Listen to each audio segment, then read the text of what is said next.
That's right, boys and girls.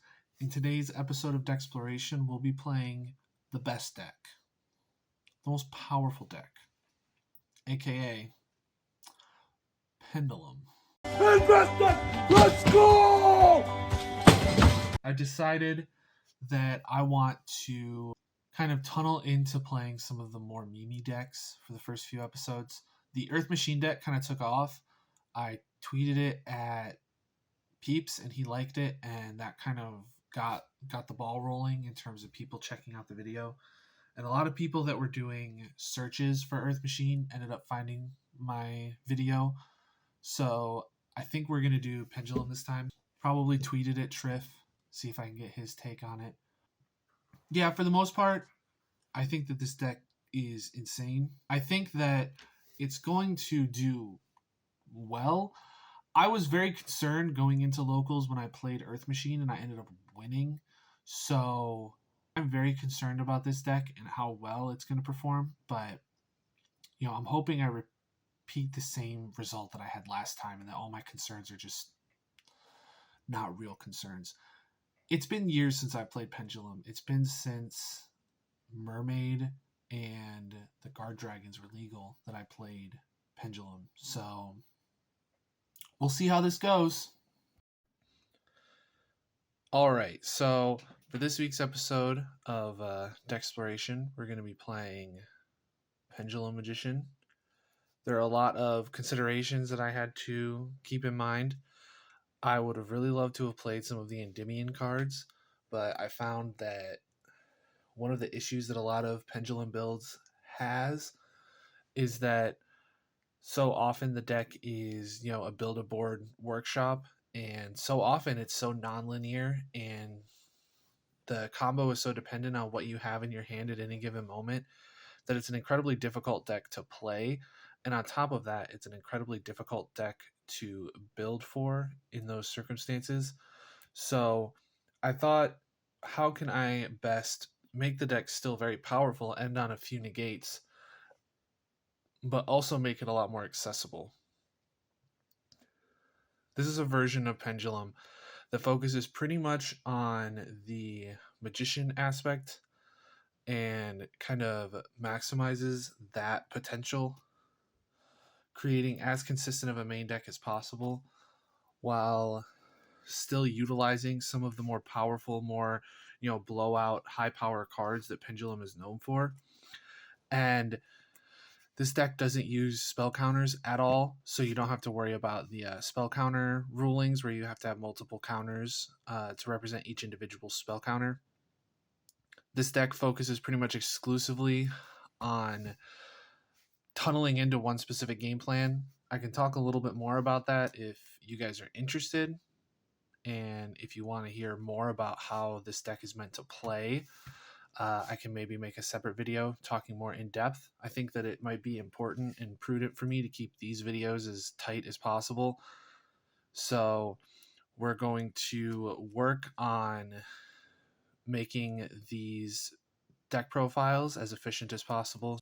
I will say that the biggest consideration for this deck is Dark Ruler No More, and there is a concession in this deck to try and play around Dark Ruler No More, and there's also concessions and lines to try and play around Nibiru and other hand traps. It's extremely difficult to fully insulate yourself against stuff like that. So we're going to go ahead and start off with the Magician lineup. We have 3 Harmonizing, 3 Purple Poison, 1 Dragon Pit, 1 Dragon Caller, 1 Dragon Pit, 1 Double Iris, 1 Celestial, and 1 Time Gazer.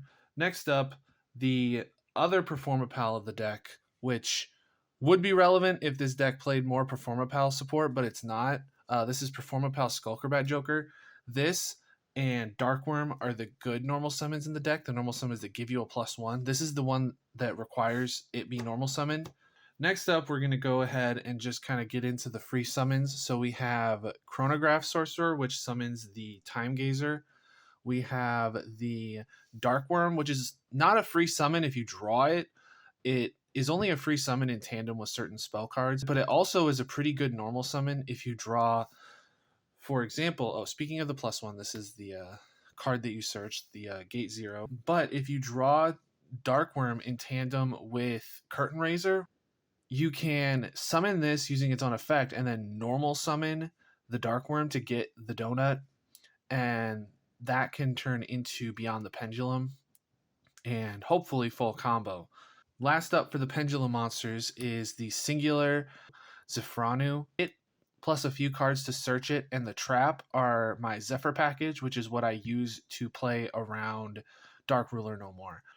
Let's go ahead and get into the spells. First up is Pendulum Call. We also have Duelist Alliance. If you draw both Pendulum Call and Duelist Alliance, then you can Pen Call, pitch another card, and then use Duelist Alliance to search for the Double Iris. Next up is the Zephyr Searcher, Zephyr Providence. Next up for the spells is 3 Dragon Shrine. This is the card that sends Darkworm. That is functionally it for the specific cards that have very specific utility. Next up, I play 3 Allure. And that's it for the spells. The only trap that we play is Zephyr Divine Strike. So that's it for the main deck. It's a clean 40 list. I tried as hard as I could to keep it as consistent as possible. I even considered playing Upstart just to try and up the consistency, but I think that that's just, I don't know, a little cope. Next up, let's go ahead and get into the extra deck. Starting with the 2 cards that are really the only combo piece links, Beyond the Pendulum and Appaloosa, Bow of the Goddess. So let's go ahead and get into some of the utility link monsters. So let's start with Artemis. Next up is IP Masquerena. Next up is Dark, the Dark Charmer. Next up is the Nightmares. I play Phoenix and Unicorn. The Phoenix and the Unicorn don't really come up very often. I guess there's scenarios where it's important. Unicorn, I think, is mostly just there as a bridge to get to Access Code Talker.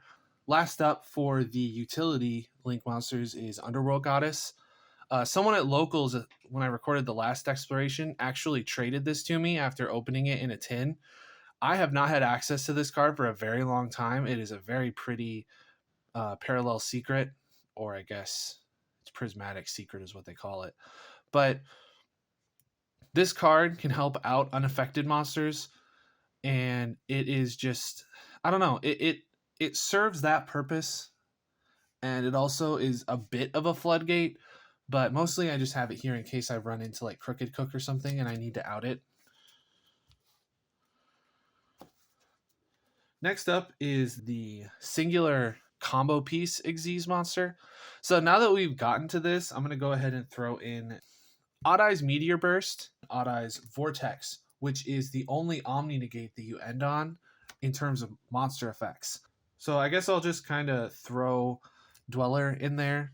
Dweller is the last piece of the combo. The last 2 cards are Borreload Savage and Tornado Dragon. These are just kind of utility cards. That's it for the extra deck.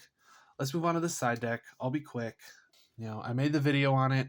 Mystic Mine, still not banned. I'm going to play it. Next up is Dark Ruler No More. Next up, this might be a bit of a weird one, but I am playing Secret Village of the Spellcaster. I'm playing the Duster and the 2 Cosmic. This would be 3 Cosmic, but I needed the extra slot for an extra deck option. The last 2 non-extra deck side deck cards are Mind Control and Change of Heart. And lastly, we're playing another level 8 Synchro, Scarlight, Red Dragon Archfiend. And that's it for the deck profile. I'll see you guys tomorrow when I get ready for Locals.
Just won round 1 against Dark Magician. It was not very difficult, but I did really miss Celine. Game 1 was kind of a blowout. He went first. All he did was end on Dark Magician, Robe, and the Illusion Magician. And so I went first, or I went second, and instead of making Appaloosa, I made Access Code, and I just kind of Dougie'd on him. Game 2, he made me go first. I ended up not siding because for some reason I thought I was choosing. Ended up not getting punished for that. I just made my full board, went full combo. Appaloosa, Dweller, Vortex plus the counter trap. He had a lot of good stuff. I ended up having to use up pretty much all my resources. He attacked over my Appaloosa. He could have attacked over it without me even using a negate. Because he summoned the Dark Magician as one of his first actions. I didn't realize until after he summoned it that I should have negated it probably, because it can attack over Appaloosa, but he just didn't see that line. I ended up winning, but it was a little grindy. Took like 3 or 4 turns. He couldn't really do anything through the negate. He tried Eternal Souling me, but I negated it with Vortex. Judge said that it wiped his board. So, I mean, he couldn't do anything. That's round 1, 2-0. All right, tournament's over. I couldn't record recaps between the other rounds. They just went too long. Round 2, I played against Cyber Dragon. I hate to say this, but I feel like I just handed him the win. Game 1, I completely destroyed him. He chose to go second. Game 2, he asked to go second again. So I go first, and I side in the Secret Village of the Spellcaster, and I put him under Secret Village. But unfortunately, he has enough. So game 3, same thing. I decide for whatever reason to go first. I should have made him go first because he chose to go second, but I thought my deck would be strong enough to play through whatever he put up. And unfortunately, I bricked. He had negation for Beyond the Pendulum, which just completely, like, I didn't have enough. Because I kept the Secret Village in and I drew it again game 3. And that Secret Village, if it had been a low scale, I could have comboed off and kept going. But the fact that it wasn't, all I could do was normal summon Harmonizing and then activate Secret Village and just hope for the best. And it just didn't go my way. So we lost round 2, and then round 3 I played against Branded, Tearlament, Predaplant, Destiny Hero, Pile. Like, it's just a ton of engines all thrown together. It went much the same as round 2. I lose the die roll, go second. Instead of going for Appaloosa, I go for Access Code and weave in a Nightmare Unicorn.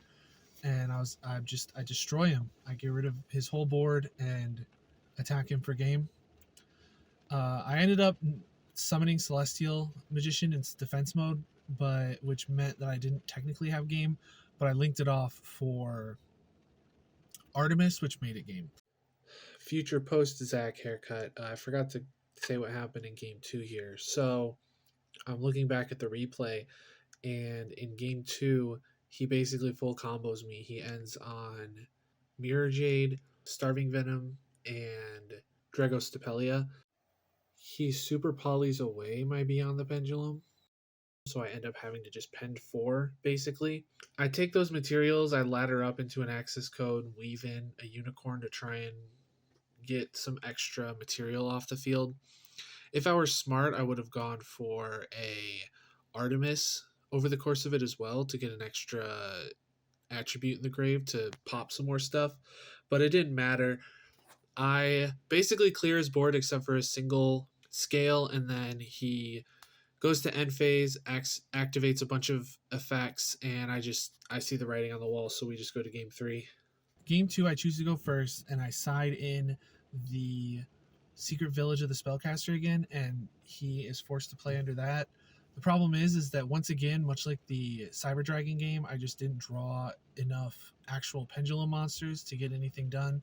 So I ended up having to end on Beyond the Pendulum that got negated by Imperm, and then I normal summoned another magician, but he couldn't play through it. But unfortunately, that took my entire hand, and I had incomplete scales at that point. I couldn't activate scales because I was short a pendulum.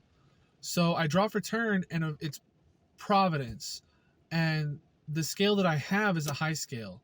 So I'm stuck with Zephranu. I'm stuck with the Zephranu and a high scale in my hand, and I just don't have access to any sort of like forward momentum. I have to pass again. He attacks over. He's no longer locked under Secret Village, and he just starts activating effects. Time's ticking down because our game one took so long. And I realized that the Beyond the Pendulum put me 1,200 down. His attack over my pendulum put me another 1,000 down or something like that. And then attacking over Beyond the Pendulum, and then activating, I think it's Branded Opening in battle phase. He put a Dramaturge up, which has like 3,000. I can't close that gap. I ended up losing pretty bad.